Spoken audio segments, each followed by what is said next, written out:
The town of Cedar Falls, with its quiet streets, sprawling parks, and suburban charm, could easily pass for a place untouched by conflict. However, below the surface, there existed a deep, silent struggle.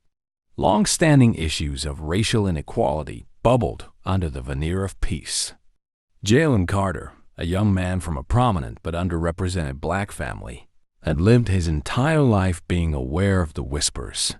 His parents had spoken to him early and often about the differences between his world and that of his white friends, about the privileges they would never get to enjoy simply because of his skin color. It wasn't that Jalen had never felt these tensions before. It was just that he didn't expect them to burst forth on an ordinary afternoon. It's a summer afternoon, and Jalen is riding his bike, running errands for his mother.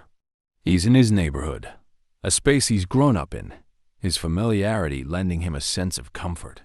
But as he turns a corner, he spots the flashing blue and red lights of a police car parked on the curb. The car's siren goes silent. He's become tense instinctively. Officer Daniel Marks steps out of the car, scanning the street. His sharp eyes lock onto Jalen. There's a moment of eye contact, a pause, and that's when things shift. "Hey," Marks barks. "Come here." Jalen feels an uncomfortable shiver run down his spine. "What did I do?" he asks, his heart rate rising. The officer doesn't answer. He approaches with an air of suspicion, demanding Jalen's ID and asking him what he's up to. His tone is authoritative, condescending, demanding. Despite Jalen's attempts to explain how he's just a teenager running errands, just doing normal teenager things, Officer Marks doesn't ease up. His gaze cuts like glass. He begins patting Jalen down, as though searching for something hidden. With a quick and harsh motion, Marks starts searching Jalen's backpack, dumping out his textbooks, his notebook, and a half-empty bottle of water. Jalen, now furious and embarrassed, keeps quiet, trying to hold back the tears. The officer looks up briefly, scanning Jalen with the coldness of someone convinced of guilt without evidence. Well, what have we here?" Marks mutters as he rifles through the bag. A feeling of being cornered rushes over Jalen. This wasn't his first encounter with police officers. Living in a predominantly white suburb meant he often felt like an outsider, and encounters like these felt like a power play, a reminder of the subtle but harsh line that divided the town. After what feels like an eternity, Jalen pulls his phone out to call his mother, Sheila. His voice shakes as he explains what's happening, careful not to escalate the situation further. In an instant, Sheila Carter, an accomplished lawyer, knows what she must do. She's dealt with enough cases of police misconduct in her time, but this time, it's personal. Her heart races, but her mind is sharp. She instructs Jalen to stay calm and not make any sudden moves. Then she hangs up, calling Aaron, her husband. Minutes later, Aaron and Sheila pull up to the scene in their well-maintained car. As they exit, Sheila takes stock of the situation, the tension in the air, the presence of bystanders, the phone cameras turned on in the background. Her voice, usually calm in her legal meetings, cracks with a raw emotion that contrasts with the pristine professionalism she always presents. "Officer, what is the reason you're detaining my son?" "I am a civil rights attorney, and I need an explanation," she says, approaching the officer with purpose, her sharp mind already at work. Jalen stands off to the side, holding his composure as best as he can. Sheila stays cool, demanding to see identification, asking why her son was stopped without reasonable suspicion. Marks, visibly irritated by her calm questioning, avoids her gaze.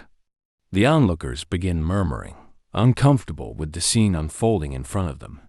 Sheila immediately spots a few familiar faces in the crowd, people who have either seen such events transpire or, like her, feel that injustice may be afoot. She wonders how many have witnessed this over the years, muted by fear or indifference. In the ensuing conversation, Sheila becomes adamant in her legal stance, pointing out that Jalen had been walking legally and was subjected to a search with no just cause. Mark stands stubborn, arguing that he was responding to the preliminary suspicion he had felt when Jalen didn't comply quickly enough. They exchange heated words, Sheila clearly stating that such bias cannot be tolerated. These types of situations only make it harder for people of color to trust law enforcement. Unmoved, Marks becomes defensive, stating that it's just routine procedure. But the justification rings hollow, especially as Sheila starts methodically poking holes in his rationale. She calls for the presence of another officer and demands that the officers ask for proof of probable cause. The crowd begins to shift uneasily. One man from the corner speaks up, recording with his phone. "This is wrong, man." His words stir something in others, and the murmurs intensify. That night, Marks drives home, but the scenes from the encounter replay in his mind with unsettling clarity. What had just happened? Could he have been too harsh? Was it really necessary to pull him over so aggressively? To question him for simply riding his bike in his own neighborhood? Suddenly, Officer Marks's personal biases, which had been easy to ignore in the rush of daily patrols, come to the forefront. Though he tries to push the thought aside, he can't help but question his own behavior. Could it have been avoided? He wrestles with the reality that Jalen may have been treated unjustly. He considers speaking to his colleagues about it, but every time, self-doubt stings him. He wonders whether speaking up could hurt his reputation among his fellow officers, men he's known for years. To Marks, this was not only about justice, it was about belonging. He's kept to this culture of silence for so long. To break it could be career suicide.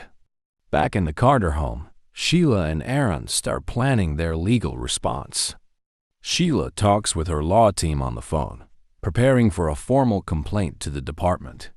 With Aaron's help, they begin to mobilize their network lawyers, activists, and even local political allies. "We won't rest until this is addressed," Sheila says, staring at the laptop screen, reviewing details of the confrontation. Aaron looks at her with quiet support, nodding. He's always been pragmatic, but now he feels an extra sense of urgency. If they act, it has to be in a way that will ensure real reform. "I'm going to make this personal for people who need to understand," Sheila says. "This is not just about Jalen. It's about every black child who gets stopped on the street for no reason. This stops now." Jalen stands by the window in his room, his gaze fixed on nothing. The anger from earlier is still inside of him, but now it burns differently. No longer just anger, it's become a platform for something larger, something more powerful.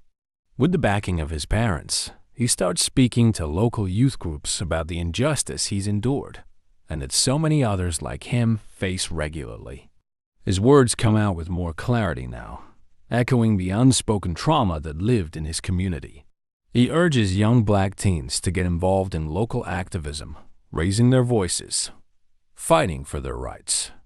"You have to stand for something, because if you don't, no one will stand up for you," Jalen shares during a meeting of young activists in the local school gym, and his words linger in the air. In that moment, the fire that had once been a source of his frustration now fuels the movement around him. Over the weeks that follow, the momentum of protest and public awareness grows. More marches emerge, with Jalen and his family becoming the rallying figures for greater systemic changes. The town square, once peaceful and unbothered, now becomes a hub for discussions, protests, and calls for reform. With Sheila spearheading new legal initiatives and Jalen's voice reverberating through the community, Cedar Falls finally begins to recognize the weight of its past mistakes. Even among long-time residents who hadn't felt the pulse of racial tension before, the calls for change grow impossible to ignore. They become a part of the reckoning that Cedar Falls needs. The phone call between Sheila and Jalen's school principal seemed routine at first. Jalen had been trying to avoid the topic of his confrontation with Officer Marks. After all, he had enough going on with finals and the constant attention of peers questioning the viral incident. But then, As his story caught fire through social media, it began to take on a life of its own. National news outlets descended on Cedar Falls, eager to find out more. What was just another local case of police misconduct became a flashpoint for discussions about race, law enforcement, and systematic injustice in small towns all over the country.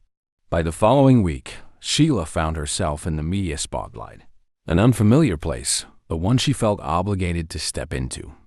Over the course of many interviews, where her face was always framed by the same set of questions about how routine stops were often perceived in Black communities, and how such experiences shaped young Black men, Sheila began to truly consider the larger role she could play in shaping national conversations. No longer was she just a civil rights attorney in a small town. She had become a figurehead of resistance, an emotional pillar to those whose voices had long been unheard. Local news stations, having originally covered the event with relative indifference, now dedicated hours of airtime to the growing tension in Cedar Falls. Protesters filled the streets daily, holding signs demanding accountability. The otherwise peaceful suburban atmosphere became permeated with chants and posters. Justice for Jalen. No more silence. Black Lives Matter. Sheila started to realize that Cedar Falls was no longer a quiet town. It was at the center of a storm. With her husband Aaron's support, Sheila's legal team drafted new reforms, calls for mandatory police training on racial sensitivity, introduction of community liaisons to hold officers accountable, and workshops in schools teaching about bias. They planned meetings with city officials to pitch these ideas as actionable reforms. Yet, Sheila knew their road would be long, and the resistance they'd face would only be amplified as more attention came to the town. In the wake of the incident, the town began to fracture. There was a visible tension, even within families, as Cedar Falls residents were forced to confront long-standing issues they'd conveniently overlooked. All over town, from town hall meetings to quiet conversations in the grocery stores, polarized opinions flared. On one hand, there were the voices of longtime residents who vehemently defended their police force, painting the situation as an isolated error. On the other, a new generation spurred on by Jalen's case pushed for systemic change, demanding a transparent dialogue between communities and law enforcement. A significant moment of discord unfolded during one of the local town hall debates. A middle-aged white resident named Karen stood up to defend the actions of Officer Marks, claiming that his approach was based on security concerns. She argued, "I feel safer with officers doing their job. This world has become too dangerous for our kids. Why should they be afraid to stop someone just because of their skin?" Karen's comments sparked an immediate outcry, but it wasn't just from Black families. The room filled with uncomfortable shifting. An older Black couple in the back stood up and left quietly. That act, leaving without confrontation, spoke volumes to Sheila. They weren't here just to vent, to make a point for the sake of attention. They had been silenced, forced to walk away from yet another cycle of frustration that they'd seen their whole lives. Sheila knew this wasn't just a legal battle anymore. It was an ideological battle that crossed generations. And it hurt. She looked at Aaron, and he caught her eye with quiet resolve. This was their moment, and yet they couldn't ignore that the town still had far to go. For all the progress Cedar Falls made, it couldn't fully undo the toll of decades of unacknowledged inequality. But Sheila wasn't deterred. She spoke next, calm but direct. "We do not move forward by allowing fear to control us. We move forward by holding each other accountable, especially those with power." Jalen, having attended the meeting with his parents, glanced at his mother in admiration. He had always seen his mother as a warrior, but here, in this small room, her power radiated through every word. As much as they were moving forward, there was a moment of personal pain that deeply affected Sheila and Aaron. The tension surrounding Jalen's case didn't stay contained in Cedar Falls. By the third week, national media outlets reported on Sheila's high-profile role in the movement. A reputation began to grow, but so did the number of hostile messages and threats that arrived at their home.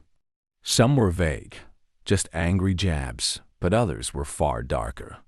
Aaron woke one evening to a harsh knock at the door. Two officers were outside, their faces as grim as the night sky. They explained that a hate group somehow involved in the wave of national protests over police actions had targeted them. The death threats were no longer idle. This moment broke something deep within Aaron. He'd grown used to being an advocate for justice and maintaining his composure. He was a judge. But now, his family was in danger. After ensuring their safety for the night, Aaron took a long, deep breath.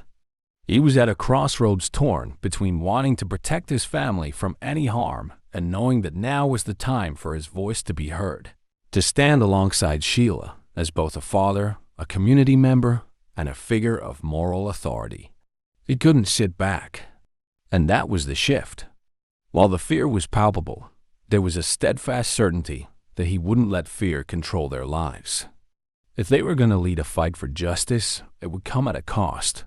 But he knew they had no choice. Jalen's personal growth was astonishing in its pace. The quiet, apprehensive teenager who once hesitated to assert his voice became emboldened by the swirling storm around him. Through conversations with peers, through moments of solitude reflecting on his struggles, he realized something deep and powerful about his purpose. One evening, as he sat down with his mother, he said, "Mom, I get it now. It's not just about the protests or the march. It's about real people who want to change inside, to change their way of thinking." These conversations, these uncomfortable questions, they don't happen if we stay silent. I don't know if this movement will fix everything, but maybe, just maybe, we can change a piece of this world, starting with Cedar Falls.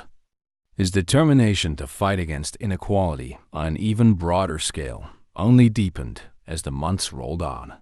Jalen began organizing leadership programs in local schools, focusing on preparing future Black leaders for their place in society, not just as activists, but also as advocates in their own right. Even though he was still in his teens, his quiet strength was evident. The strength that had kept him resilient through abuse, discomfort, and public scrutiny was now turning into something that could positively affect entire generations. Officer Marks had spent so many weeks avoiding the media blitz and the pressure building from all corners of the community. When his resignation was announced publicly after an internal investigation, leading to a restructuring of the Cedar Falls Police Department, Marks found himself stepping down under crushing weight. But even that wouldn't be the end of his struggle. Months later, while an independent inquiry reviewed the events, Marks realized he couldn't walk away from the situation without attempting a personal reckoning. And so, with his job already lost and his reputation fractured, he decided to meet with Jalen privately. Jalen's trust was justifiably low, but to Mark's credit, he wasn't there to apologize flippantly. He was there, instead, to listen. With his back turned towards Cedar Falls' horizon, Marks told Jalen that the process of confronting his own biases had begun, but he needed someone who had experienced what Jalen had to guide him. Marks, albeit late in his journey, sought to re-examine his role, not just in that singular event, but in how he perpetuated a system of which he was a part. Jalen stared for a moment, his breath caught somewhere between rage and relief. Slowly, after a long beat of silence, he offered a faint but real response. "It's going to take more than just one conversation to fix what's broken. But maybe this is a start." It wasn't forgiveness. It wasn't resolution. But it was a beginning. Months passed since Officer Marks' resignation, but the debate over police accountability was far from over. The conversation moved beyond local marches and small-town protest lines into larger dialogues. Town halls where people began to question the very systems they took for granted, including education, healthcare, and community dynamics. Cedar Falls was slowly unraveling its layers of complacency. One evening in a coffee shop buzzing with a mix of reporters, local leaders, and residents, a powerful discussion unfolded. Sheila stood in front of a local political leader, a man who had been a staunch conservative in town, known for supporting the police without question. That evening, he and Sheila were supposed to sit down, ostensibly to discuss plans for reform. However, the conversation that actually transpired wasn't what anyone in the room expected. "Thank you for joining me, Mayor Thompson," Sheila began, with an edge of respect but also an underlying challenge. The camera, no longer focusing solely on Jalen or her, turned to the mayor, whose stern eyes had grown a little tired of repeating the party line. "As a public official, your responsibility is not only to maintain peace, but to ensure fairness. The police aren't supposed to act as our judge, jury, and executioner," Sheila continued, her voice calm but resolute. The crowd began to murmur in agreement. Mayor Thompson was silent for a while. The murmurs settled into an almost tense quiet. He looked over at the reporters, whose pens scribbled furiously. "I've been a part of this community for years," he finally said, "and maybe I was wrong. I couldn't see it from the eyes of those like you people affected by it all the time. Maybe it's easier to dismiss the truth when it doesn't directly impact you. But you're right.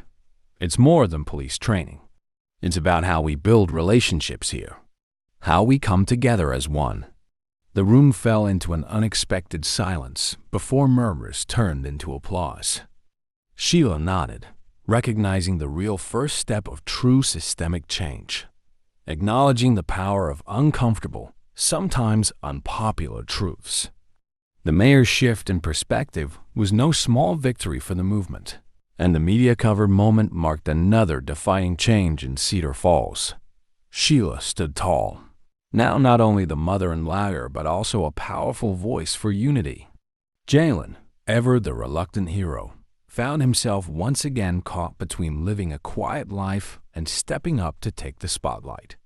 For a long time, his parents had urged him to speak out and share his experiences with the media.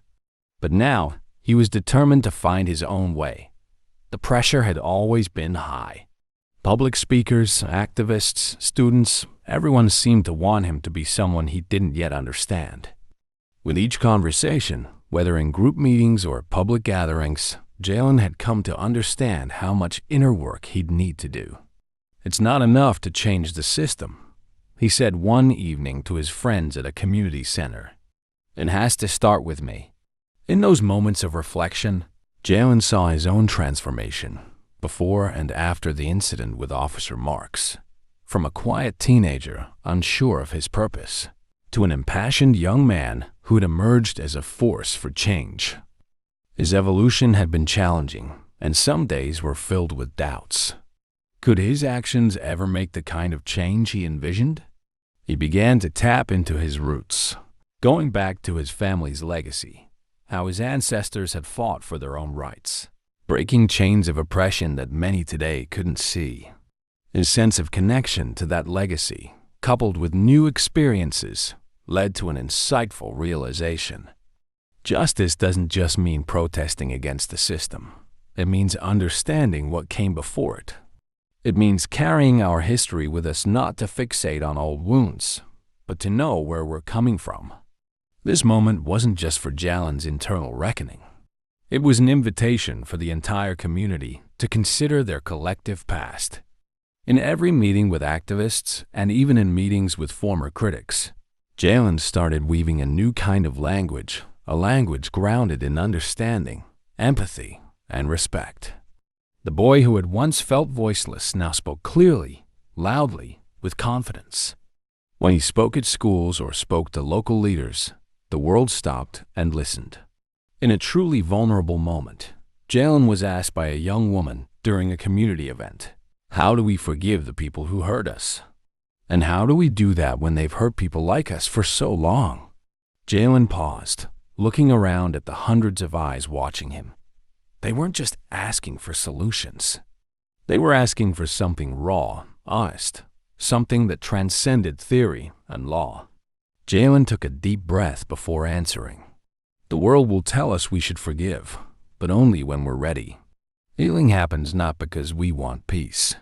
Healing happens because we reclaim what's rightfully ours. Jalen's words sparked not just a discussion, but a movement within that room. Others began standing up, some nervously, others boldly, speaking about their own experiences of victimization and fear. There, for the first time in many years, Cedar Falls felt less like a fractured community and more like a safe place for difficult, transformative dialogues. One unexpected conversation came from Officer Marks, who was now deeply immersed in the efforts for reform within his new role. Marks approached Jalen during one of these community meetings. "Can we talk?"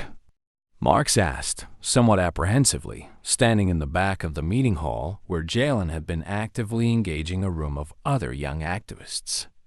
"I'm not here to ask for forgiveness. That's not my place. But I wanted to tell you I was wrong.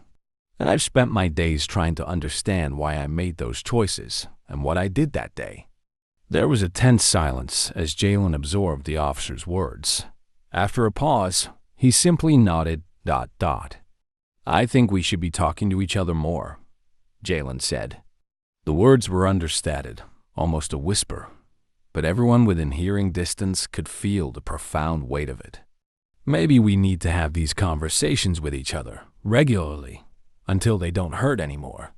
And for the first time in public, Officer Marks said quietly, "I'm willing to keep doing the hard work, to stand with you." A year later, the culmination of so many efforts, activism, policy changes, internal community efforts, and public consciousness, came to a head with the unveiling of Cedar Falls Justice Memorial, located in the town square. This was no ordinary monument, but a symbol for both suffering and hope. It was a stark and beautiful sculpture depicting the struggle for justice, with engraved images symbolizing past racial injustices, but also images of leaders, Sheila, Jalen, activists, and everyday residents, each etched into stone, bound together in their resolve. Jalen stood with his parents at the unveiling, his face calm but proud. The message, displayed for all to see, declared, "From struggle comes strength, from pain comes change." For Jalen, it marked a turning point. He'd spent so long fighting for validation, for change, but now there was a certainty in his heart. The work had only just begun. The crowd applauded the unveiling, but it wasn't about admiration anymore. It was about what that memorial represented: the lives lost, the struggles endured, and the communities that stood tall to reclaim their power. Despite the overwhelming momentum of change and the progress Cedar Falls was making, Jalen wasn't immune to the emotional toll of being thrust into the public eye. The constant media attention, though well-meaning, became a double-edged sword. On one hand, he was hailed as a hero. On the other, he was wary of the attention, pressure, and expectations. One evening, after a particularly exhausting week of marches and interviews, Jalen stood by the window of his bedroom overlooking Cedar Falls skyline. The late spring air stirred the curtains. He wasn't sure who he was becoming anymore, whether he was still the teenager who just wanted to finish school, or whether he had to carry this mantle for the movement forward. The thought of being constantly on weighed on him like a heavy cloak. He sat on his bed, burying his face in his hands. He hadn't told anyone that he was struggling. His family didn't even know how burnt out he'd begun to feel. Aaron, sensing his son's internal battles, came into the room softly. Without a word, he sat beside him on the bed. For a long time, neither spoke. But then, Aaron said, "You don't have to bear this on your own, Jalen. The world will try to make you believe you're the only one, but you're not." Jalen's eyes welled with tears as he confessed quietly, "I don't know how to keep doing it. There's always something to fight for, and everyone is always looking to me for answers." Aaron put a hand on his shoulder, as a father does, firm but gentle. There is no rule that says you have to lead by yourself. Ask for help. Sometimes, to move forward, You need to stop first and breathe. I believe in you, but I believe in us too, Jalen. All of us, your mother, me, this town, we all stand behind you. And when you need to rest, we'll carry you." It wasn't a solution, but in that moment, it was enough for Jalen to feel not just understood, but held. Maybe it was okay to feel weary to let others share in the responsibility. For the first time, Jalen allowed himself to take a step back. The next day, in a carefully planned public appearance at the local courthouse where new police accountability laws were being discussed, Jalen was not speaking alone for the first time. The camera focused on him, but just before he began, he looked to Sheila, Aaron, and others around him. His posture shifted, less heavy than before. He wasn't carrying the movement alone anymore. It had become a collective responsibility. The community was stronger together. One of the most moving moments came when a group of older citizens who had lived in Cedar Falls for decades decided to speak up. These were people who had once accepted the status quo, either because it was the way it had always been, or they had their own misgivings about a confrontation with systemic structures that worked against those who were marginalized. But now, with the waves of the protest and the clear push from younger generations, they could no longer stand by silently. One afternoon, in a coffee shop on the corner of Main Street, a group of seasoned adults gathered: grandparents, former school teachers, veterans of older political movements who saw what Jalen and Sheila were trying to accomplish. One by one, they stood up and began telling their own stories of hardship, some of which had never been shared with a younger generation before. "This town wasn't always so easy to get along in, said Henry, a lifelong resident and former farmer. "We lived through the civil rights movement. I was too young then, but we heard it all. We knew people who couldn't vote, families broken up by laws that told them they didn't count. And sometimes, even when the march were done, we stayed quiet because it was easier. But now, I see the faces of my grandkids. What are we leaving for them if we don't stand up now?" He turned his attention toward Jalen. "Your struggle, son, isn't the same as it was in my day, but I know this town and the people here can change. And maybe for the first time, there's real hope for this generation." One by one, others in the group shared their experiences, with some apologizing for their past inaction and some promising to mobilize their networks of influence. Jalen was speechless, witnessing the most powerful thing he could have ever imagined: change across generations. The transformation wasn't only happening through his activism. It was happening everywhere, in unlikely places. His community had begun to understand the necessity of standing together, acknowledging past wrongs, and looking to the future in a more unified way. As winter approached, Cedar Falls saw a major development: a historic court hearing for the families impacted by systemic racism in the justice system. Sheila, with the support of her legal team, presented the case, not just for Jalen's individual experience, but as a formal call for justice, a demand for accountability across the broader scale. This hearing was more than just a moment to right specific wrongs. It was about changing the system at its core. Sheila stood, giving an impassioned plea to the court. "It's not just one officer or one town," she said in her closing statement. "This case is about standing up to the systems that enable fear, distrust, and dehumanization. It's about our collective obligation to repair what's been broken for too long. Justice will come not with perfection, but through truth." The room was electric with a quiet anticipation. People all over the nation followed the case hoping for results, but also, at the very least, change. After weeks of deliberation, the court ruled in favor of new community oversight committees for police forces. Officer Mark's actions, though specific to him, became the catalyst for deepening the conversation. His dismissal was not seen as the end, but as part of a series of restructuring reforms.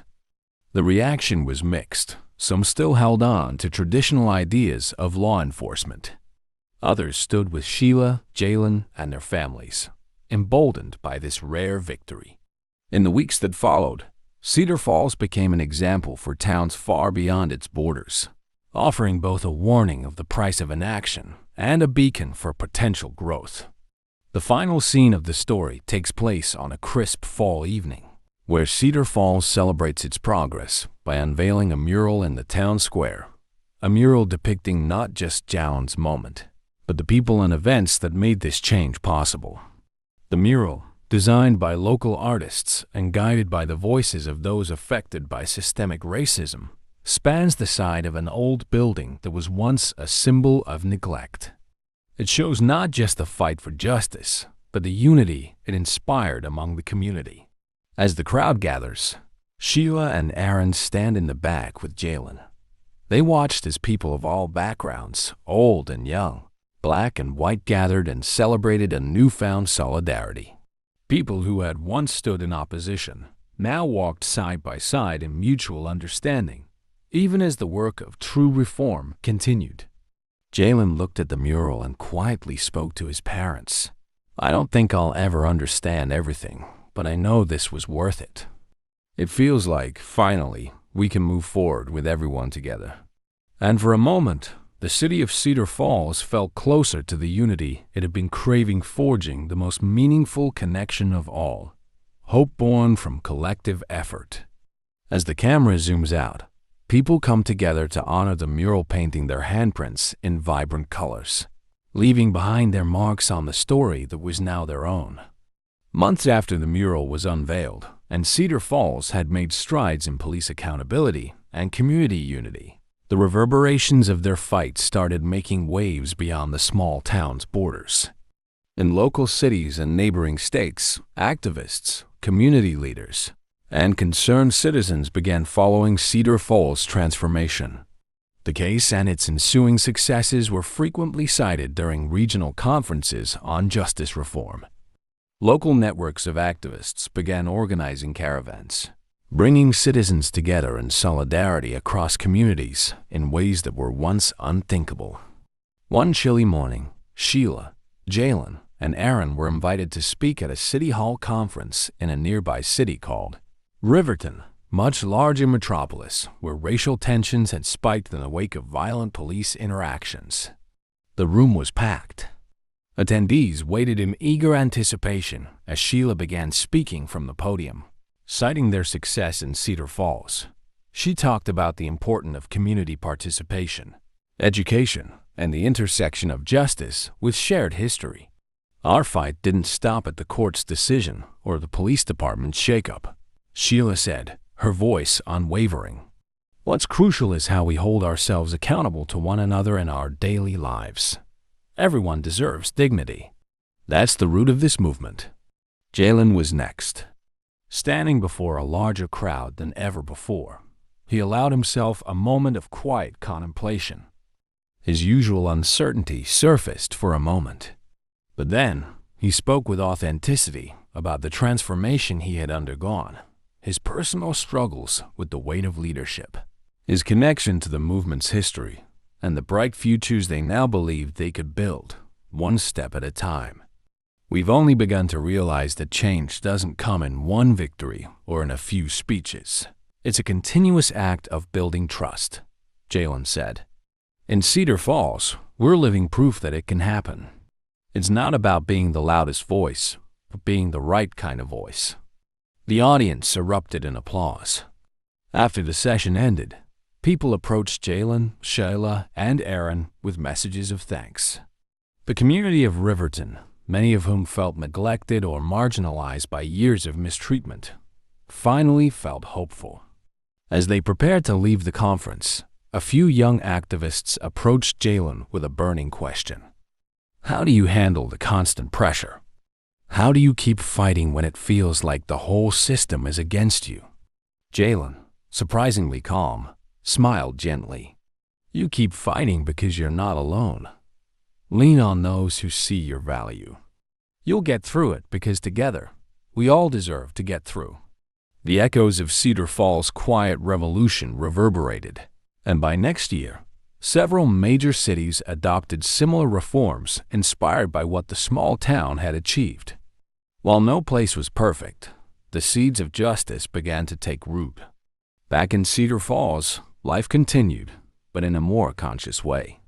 The initial momentum from the court case and the mural wore off, and the community now faced the hard but necessary process of healing.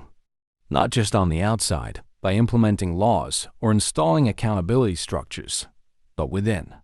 Restorative circles, an approach of bringing together those affected by harm in a safe space, became a staple. The conversations included not just the families who'd been hurt by systemic inequality, but also individuals who had been complicit in the system that allowed harm to persist. These circles were particularly necessary for individuals like Officer Marks, who had played a critical role in sparking these changes, yet still struggled with his own place within a transformed Cedar Falls. During one such circle, which convened in a community hall full of bright natural light, the space became tense with the diverse range of feelings people brought. With a simple chair between him and Jalen, Marks broke to silence. "I'm sorry. I don't expect anyone to trust me yet," Marks said, addressing the group. "I lived my life blind to what so many of you were going through. I lived in my bubble, doing my job like I was supposed to. But now I see it, I feel it. My own discomfort about how many years of hurt I was complicit in, how I participated by remaining silent, how I didn't make enough noise for change." Jalen was silent, reflecting. With great emotional maturity, he responded softly, "You can't change history by beating yourself up, but you can change the present by trying to be better. The truth is, we're all learning, none of us are perfect, but the willingness to work on it, to show up and try, is where real change begins." Officer Marks nodded, his face weathered with years of realization. People around the room, some with long histories of being harmed by the police, others with uneasy histories of tacit complicity, took turns offering their own truths, tears flowing, hearts beginning to open. Many spoke not of forgiveness, but of a shared commitment to repair, rebuilding relationships not on grand promises, but on daily, quiet moments of respect and understanding. These restorative circles would continue. Cedar Falls needed them to confront past trauma, both big and small. Slowly, with small gestures of solidarity, Cedar Falls became a community not merely pushing for change in policy, but also in heart and spirit. Perhaps the most intimate moment of transformation in the city came not through speeches, hearings, or even laws, but through small, public acts of kindness. Jalen, who once might have steered away from crowds, began walking the streets of Cedar Falls regularly. This time, not only to attend rallies or meet with activists, but simply to connect with the people. He made regular visits to local businesses, talking with owners, asking them how their lives had been touched by recent changes, what their needs were, and how the wider city could support them. One afternoon, while sitting in a new locally owned bakery downtown, a group of young kids ran in, recognizing Jalen. They greeted him by name and gathered excitedly around him. "You're Jalen, right? The guy that fought for us?" one young girl said. Jalen smiled, genuinely surprised by the affection. "I think we all fought together. I wasn't in this alone. But it's amazing to hear you're thinking about it." In this simple moment, Jalen realized something he hadn't fully grasped until now. His activism didn't need to end with major declarations or policy changes. These were the steps of a generational shift. When Jalen felt overwhelmed by systemic resistance, moments like this reminded him that change wasn't just happening because of rallies. It was in people's hearts, talking together over lunch, showing up for each other with empathy, offering hands-on help. At the end of this long journey, Jalen and his family found themselves in a quiet moment of reflection. Looking out on Cedar Falls at sunset, the peacefulness of the town embodying the community they'd all built together. Sitting on the porch, Aaron looked over at his son.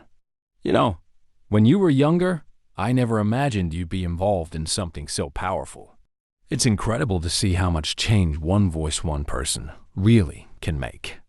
But the most powerful thing is the way everyone picked up the torch. Jalen paused, as if processing his father's words. Then, with a slight smile, he said, "It wasn't just one voice, though. You saw what happened. This was everyone deciding they wanted something better." Silence enveloped them for a moment before Aaron stood. "We've changed things, but the truth is, you will have to keep teaching the next generation.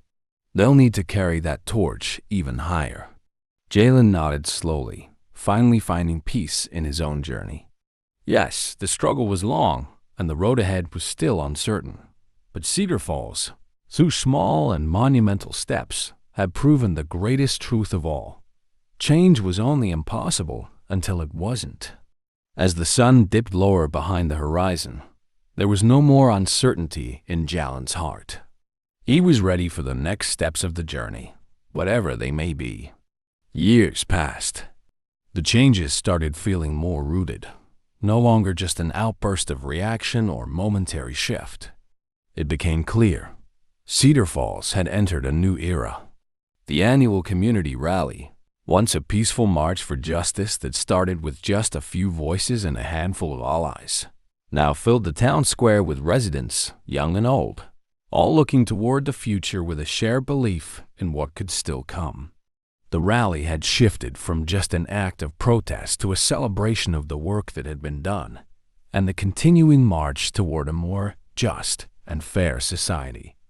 This year's event was special, marking a significant anniversary for the people of Cedar Falls. Sheila, who would spend years fighting for community programs and more inclusive local law enforcement policies, stood at the podium at the heart of the rally. Behind her, banners held up by local kids highlighted their visions of peace and cooperation. The image of Jalen, once the reluctant young man at the center of protests, now framed the rally's theme: "Our voices are our strength." The truth is, there's still a long way to go. Sheila began, addressing the now familiar and large crowd. But what we've done together in this town, every single person who's walked beside us, the courage you found in your daily lives to treat each other as equals, it has led to something I truly believe is one of the most powerful outcomes of all. A community willing to show up for each other, for our children, for the future. Jalen stood beside her. The years hadn't dulled the memories of what his family, friends, and this town had been through. He had grown from a teenager thrust into a movement to a proud community member who no longer feared the weight of expectations. He now leaned into them with the steady knowledge that transformation never happens alone. The rally continued for hours. Music from local performers, booths promoting everything from youth scholarships to police accountability initiatives. It was no longer an event that commemorated struggle, but one that demonstrated a future shaped by collective responsibility and pride. Later that afternoon, Jalen slipped away to the community's newly designed park, a space dedicated to the history of their social movement. Each part of the space told a journey from division to unity through artistic displays. He found himself in front of the cornerstone, the statue representing freedom and the unwavering pursuit of justice. The phrase etched into it, "for each other, by each other," became a testament to all who had given their voices and labor to make Cedar Falls a place of shared hope. He stood there for a moment, considering everything he had learned, every step the town had taken, what had once felt like a dangerous journey, through the darkness now emerged as a victory of unity.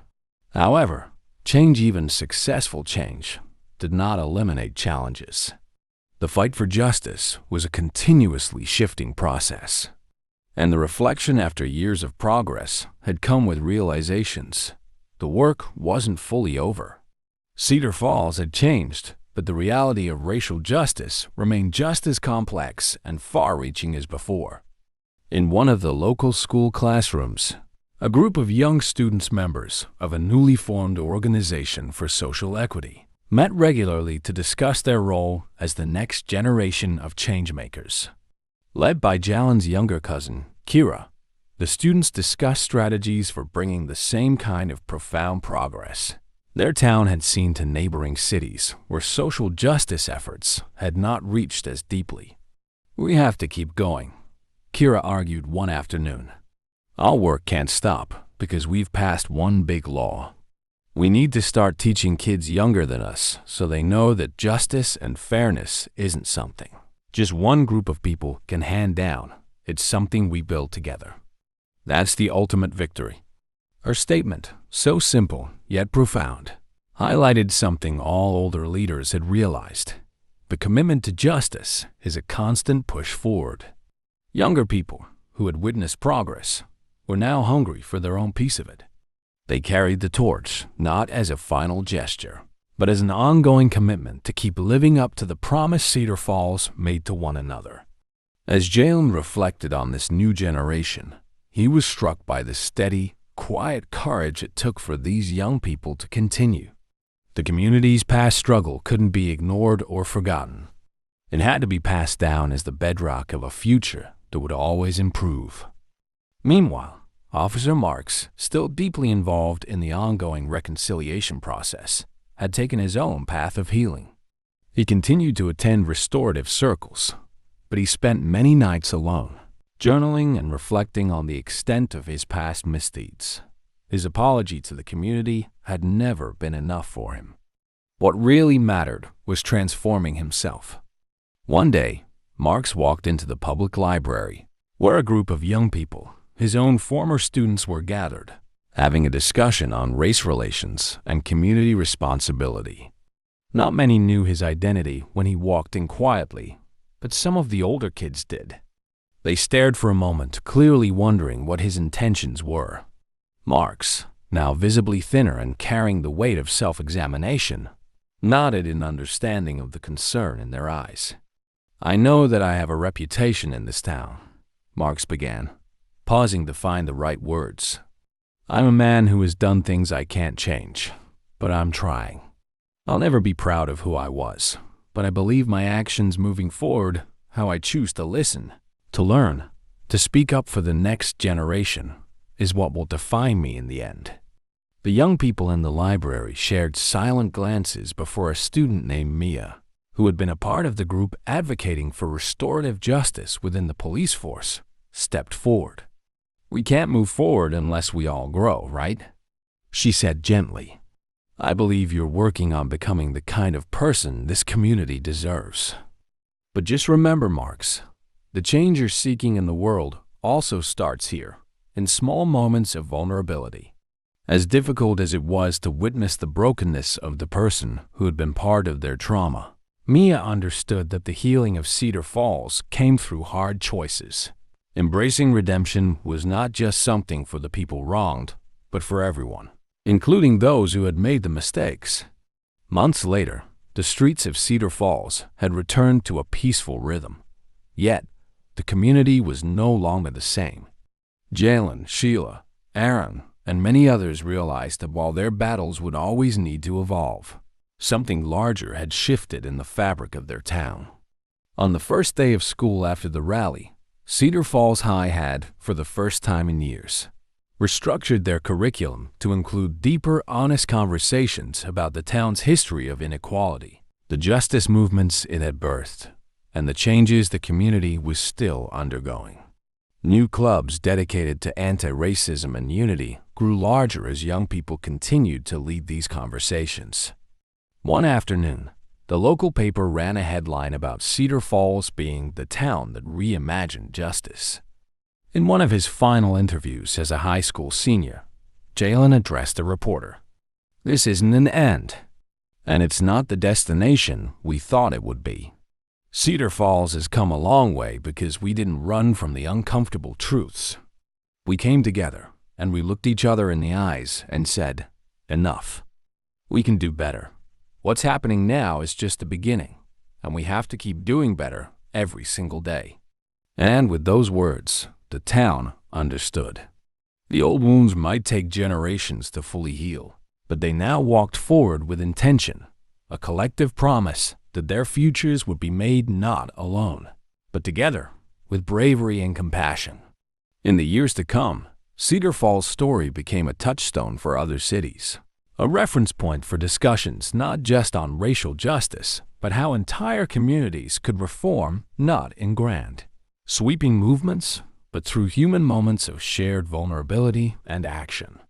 Even as the town continued to move forward with transformative reforms, both visible and invisible, there was an undeniable balance that needed to be struck.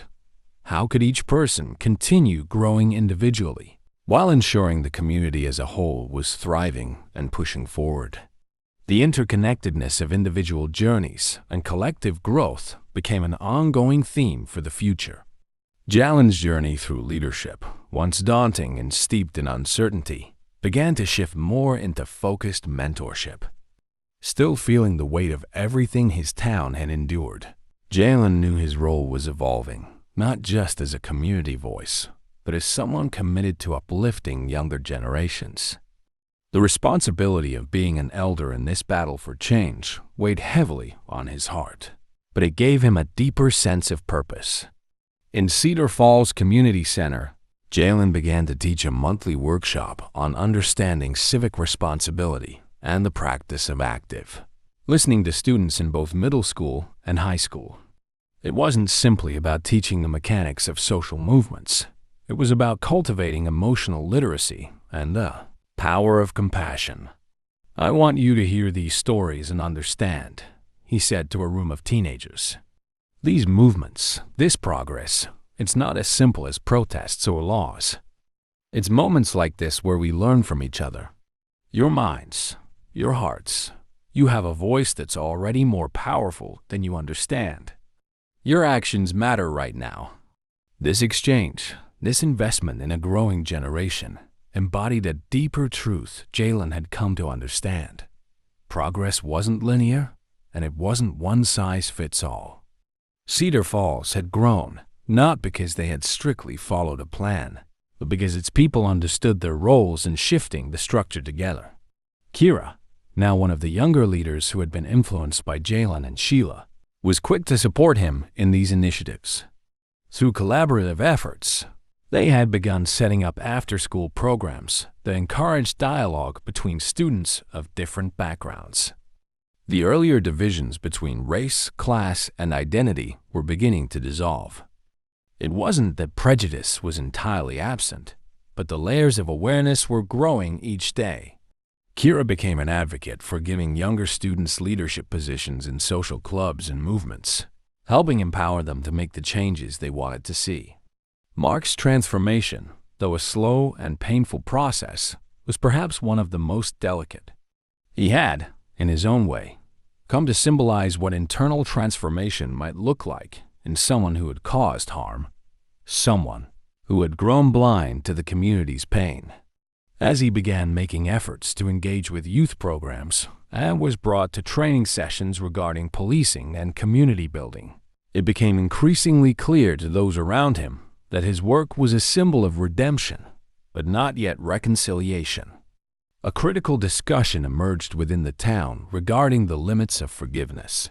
Whether a person like Officer Marks should be placed back into positions of high authority after his past wrongs, or whether more healing needed to be done before moving him back into an active leadership role within law enforcement. During one particularly intense night of reflection, Sheila, having spent countless hours lobbying for police reform, sat down to meet with Marks. It had been years since they first met.